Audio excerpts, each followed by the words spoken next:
Isa ata to sa lalong magpapalabas ng adventure look ng mga ADV 160 natin.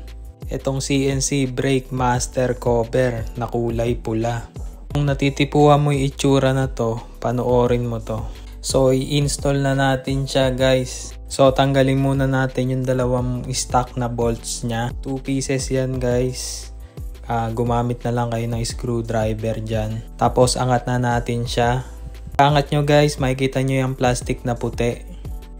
Angat nyo lang din yan. Ang kukunin lang natin dyan guys, yung rubber na nasa ilalim ng plastic na puti. So, suggest ko sa inyo guys, magsuot kayo ng gloves kasi makati ang brake fluid kapag napunta sa kamay natin. Tapos iwasan nyo din na tumulo sa mga fairings nyo kasi baka mag-fade yon.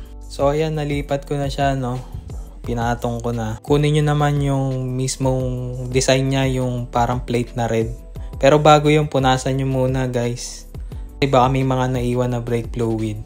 Yan, tapos lagyan nyo na ng bolts. Kuha lang kayo ng alin na pamihit na sakto dyan sa kasamang bolts ng cover. So dalawa yan guys. Pihitin nyo lang na mahigpit. So ganun lang siya kasimple i-install, no. Kayang-kaya sa bahay. So ito na itsura niya pag nakakabit. Ito naman yung stock. Tingin nyo guys, bagay ba? Comment nyo naman.